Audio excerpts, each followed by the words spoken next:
Kalau tahun-tahun sebelumnya IPS itu berdua bersama Rahma sama ada teman-temannya ya, gitu. Walaupun masih sendiri jalurnya seperti itu. Oke, nggak apa-apa, mudah-mudahan menyusul nanti yang lainnya. Oke, di sini ada mungkin beberapa wajah yang tidak asing bagi saya, tapi ada beberapa juga yang baru gitu ya. Maka dari itu alangkah baiknya kita kenalan dulu nih, seperti itu. Oke, perkenalkan nama kakak Kak Reka. Di sini kakak ngajar apa sih? Ngajar bahasa Indonesia. Tapi untuk kelas 12 akan juga ngajar mapel UTBK seperti PBM, PPU sama LBI. Untuk hari ini kita belajar apa? Karena dijadwalkan kita hari ini tuh belajar bahasa Indonesia, jadi kita akan belajar bahasa Indonesia. Oke, Anda tanyakan dulu. Cukup? Oke, kalau gitu sambil saya isi attendance, saya juga ingin tahu nih siapa namanya dari kalian gitu ya yang belum saya kenal. Ada Siti Rahma udah hadir, belum kayaknya ya. Sipa yang mana? Oke, ini Sipa. Raisa, oke Raisa, Sipa, Raisa, Nadia. Oke, sip. Radit tahu. Syahla, oke, sip. Ada Sipa, ada Raisya, ada Nadia, sama Sahla dan Radit. Satu lagi belum hadir. Oke, nggak apa-apa. Siap untuk belajar hari ini? Ya, cukup melelahkan mungkin ya untuk kalian. Dari sekolah harus datang 6.30 sudah di mana? Sudah di sekolah, seperti itu. Dilanjut lagi pulang dari sekolah harus belajar lagi. Di sela teman kalian mungkin pulang sekolah ada yang langsung tidur istirahat main, tapi kalian luar biasa langsung datang lagi ke sini untuk belajar. Mudah-mudahan semuanya dapat ilmu baik dan tentunya usaha tidak akan mengkhianati yang namanya tidak akan mengkhianati hasil seperti itu. Oke, hari ini kita akan coba belajar beberapa materi. Tapi sebelumnya di sekolah sudah belajar efektif belum? Sudah. Ada yang belum, ada yang sudah gitu. Oke, yang ada yang belum. Kenapa tuh masih belum? Masih program EPLS?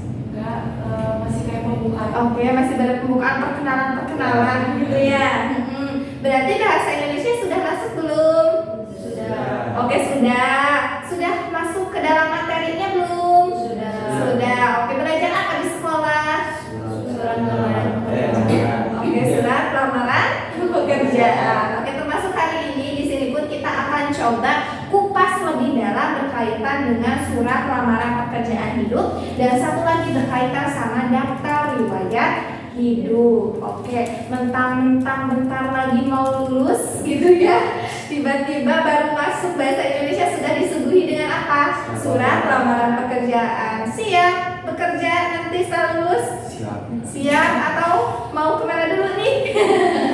Oke, gak apa-apa ya Kak, saya mah gak bakal langsung kerja, mau kuliah dulu. Gak apa-apa, kita antisipasi belajar dulu gimana sih cara membuat surat lamaran pekerjaan yang baik. Oke, nah ngomong-ngomong, ada yang pernah melihat atau membuat gak surat lamaran pekerjaan? Melihat, kalau membuat pernah? Belum, di CWR yang pernah gitu. Oke, belum pernah. Tapi melihat pernah ya, melihat di mana tuh? Di buku, di internet, yang seperti itu ya. Itu yang namanya surat lamaran pekerjaan. Nah, ngomong-ngomong, nanti kakak takutnya ada yang belum pernah melihat nih. Nanti kakak kasih contoh dari surat lamaran pekerjaan itu seperti apa, walaupun mungkin di antara kalian ada yang sudah tahu. Oke, sebelum kita ke surat lamaran pekerjaan, kita akan coba perdalam dulu dari yang paling awal gitu ya. Yang namanya surat lamaran pekerjaan pasti cikal bakalnya berasal dari yang namanya apa? Surat.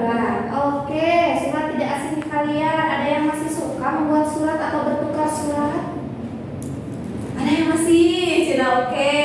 Kalau misalkan sekarang masih kah, tapi kayaknya sekarang bertukar suratnya lewat elektronik seperti email gitu ya. Berbeda zaman dulu harus dikirim dulu kemana?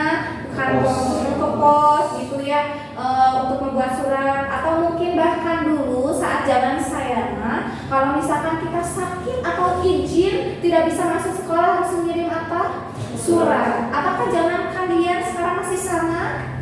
Tidak. Biasanya kalau nggak bisa hadir, misalkan sakit atau izin, kalian gimana dong? WA. Sekarang pasti ya. Kalau dulu mah walaupun ada handphone wajib membuat yang namanya apa? Surat. Sekarang karena semakin berkembangnya zaman, teknologi teknologi, jadi lewat WA pun bisa lebih efektif seperti itu. Oke, ngomong-ngomong tentang surat nih, kan kita tahu ya surat itu disebut sebagai alat komunikasi dalam bentuk apa? Pesan. Oke, dalam bentuk apa? Tulisan. Karena yang namanya komunikasi tidak melulu bentuknya tulisan, bisa secara langsung gitu ya. Itu yang namanya komunikasi. Nah, ada yang masih ingat nggak? Secara umum kan surat itu ada dua ya. Ada surat apa saja ya? Pribadi sama pribadi. Pintar. Ada surat resmi atau disebut dengan surat dinas. Oke, ada satu lagi surat pribadi. Oke, ada yang tahu nggak? Nanti kakak kasih starcam nih, bedanya surat pribadi sama surat dinas. Oke, boleh nih. Kalau surat dinas biasanya memakai bahasa yang baku, kalau surat pribadi non baku. Pintar, bahasanya baku.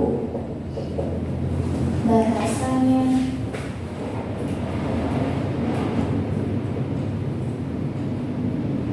bisa tidak baku. Siapa yang punya rumusnya namanya? Syifa. Oke, terima kasih Syifa. Betul ya, salah satu ciri khas yang paling mencolok di dalam surat pribadi dan surat dinas bisa kita lihat dari bahasanya. Kalau misalkan bahasa surat resmi atau dinas itu harus baku sesuai dengan ejaan bahasa Indonesia. Kalau surat pribadi itu tidak harus baku, mau menggunakan bahasa sehari-hari, mau menggunakan bahasa gaul itu boleh-boleh saja. Cuma satu catatannya, kita harus perhatikan apanya? Yang menerima surat gitu ya.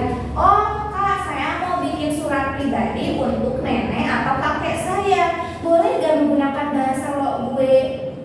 Enggak ya, kan itu enggak sopan. Oh kak, saya mau ngirim nih surat untuk orang tua, untuk ayah, untuk ibu. Mau menggunakan bahasa gen alpha seperti mailing, skibidi, apalagi cina banyak ya, boleh nggak? Tidak ya. Jadi sekali lagi, walaupun surat pribadi itu bahasanya lebih bebas, tidak harus formal, tetap harus memperhatikan siapa yang menerima surat. Kalau ke yang lebih dewasa berarti harus disesuaikan, harus sopan gitu ya. Kalau ke teman yang sudah dekat, nah mungkin bisa menggunakan bahasa yang lebih santai pun seperti itu ya. Itu kalau dilihat dari bahasanya. Oke, selain Syifa ada lagi yang mau menambahkan? Boleh? Kalau surat resmi itu ada strukturnya, kayak ada nomor surat, terus tahunnya, terus kayak diperhatikan juga marginnya, sama kalau misalnya bahasa asing itu tulisannya dimiripkan. Oke, pintar. Kalau misalnya surat pribadi ada strukturnya juga, tapi tidak terlalu rumit. Oke, pintar. Jadi bisa dilihat dari apanya? Sistematika. Sistematika teratur. Oke, yang kedua sistematikanya bagaimana?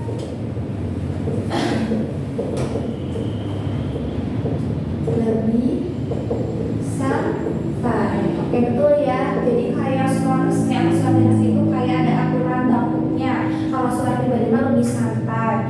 Nah, atau yang paling mencolok mungkin di sistematika, surat pribadi sama surat dinas atau surat pribadi itu biasanya paling atasnya ada apanya ya? Ada yang tahu nggak? Oke, pintar. Kop atau kepala surat. Oke, biasanya ada apa ya di kop sama kepala surat? Ada instansi, instansi, alamat, sih, betul ya. Makanya itu yang membedakan. Tapi di surat pribadi ada nggak? Kop atau kepala surat? Nggak ada ya. Bingung dong kalau misalkan surat pribadi harus ada kepala suratnya. Saya mau mengirim surat, misalkan Raisa mengirim surat ke Radit, itu kan surat pribadi. Nanti logonya pakai logo apa? Kan nggak ada ya. Makanya kalau surat pribadi tidak ada kepala suratnya. Itu yang paling mencolok di dalam sistematika dalam surat pribadi dan surat dinas. Oke, selanjutnya namanya Raisa ya, betul. Selain Syifa dan Raisa ada lagi yang mau menambahkan? Satu lagi deh. Ada lagi? Oke. Ada? Oke, yang paling mudah saja deh dari pengirimnya. Ada yang tahu bedanya pengirim surat pribadi sama surat dinas? Tujuan. Oke, tujuannya boleh. Bedanya pribadi ke personal. Bentar. Resmi. Tujuannya untuk keperluan Pribadi. pintar pribadi. Kalau yang ini tujuannya untuk apa?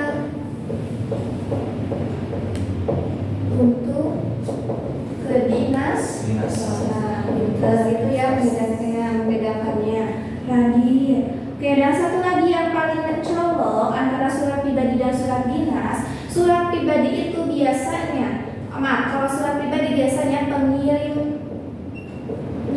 adalah siapa? Individu. Oke. Kalau resmi siapa pengirimnya? Bento. Instansi. Oke, pinter. Instansi bisa juga lembaga. Contohnya apa ya kalau lembaga itu? Sekolah. Kalian akan sekolah membuat surat untuk orang tua kalian. Berarti itu disebut dengan surat surat resmi atau surat dinas seperti itu ya. Atau contohnya lagi sekolah SMA 1 mengirim surat untuk SMA 2. Itu pun disebut sebagai surat dinas, tapi diterimanya bukan oleh individu tapi oleh dinas lagi gitu ya. Jadi bisa dilihat dari pengirimnya. Kalau penerimanya mah sama-sama saja. Surat resmi bisa diterima oleh individu, contohnya tadi dari sekolah orang tua gitu ya. Bisa juga dari dinas ke dinas gitu. Contohnya SMA 1 ke SMA 2. Begitupun dengan surat pribadi, bisa diterima oleh dinas, bisa juga diterima oleh individu lagi. Oke. Nah, ngomong-ngomong tentang yang akan kita pelajari hari ini nih, yaitu apa? Surat lamaran pekerjaan.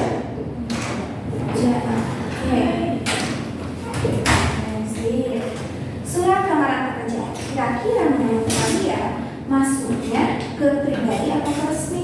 Resmi. Oke, kenapa? Karena terdapat sistem Oke, terdapat sistematika yang baku.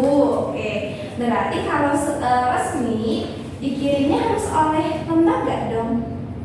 Ada logonya dong. Misalkan Radit mau mengirim surat lamaran pekerjaan ke perusahaan PT Jaya misalkan. Nanti logonya menggunakan logo apa Radit? BA. BA? BA coba. Berarti kalau misalkan ini termasuk dalam surat dinas, nanti harus ada kepala suratnya ya. Berarti harus ada logonya. Kita menggunakan logo apa? Coba sekali lagi, surat lamaran pekerjaan kayaknya lebih tepat ke surat pribadi atau surat dinas? Pribadi. Oke, pintar. Lebih tepatnya ini masuk ke dalam surat pribadi. Kenapa kah surat pribadi? Karena kita lihat pengirimnya. Yang mengirimnya lembaga bukan? Bukan. Kedinasan bukan? Bukan. Tapi yang mengirimnya itu individu atau pribadi. Cuma dikirimnya untuk siapa? Untuk lembaga kedinasan. Tapi kan sistematikanya aja gitu ya, ada aturannya. Makanya surat pribadi, surat lamaran kerja ini termasuk ke dalam surat pribadi resmi. Nah, gitu ya. Jadi bentuknya pribadi, tapi bentuknya itu sistematika ada aturan ajaknya, makanya ditambah kata resmi. Tapi tetap masuknya ke pribadi mengingat siapa pengirimnya. Berarti tidak perlu tuh ada apanya, ada kepala surat. Seperti itu ya. Jadi bisa kita simpulkan sekali lagi, surat lamaran pekerjaan termasuk ke dalam surat pribadi, tapi karena harus baku, harus sistematikanya harus benar.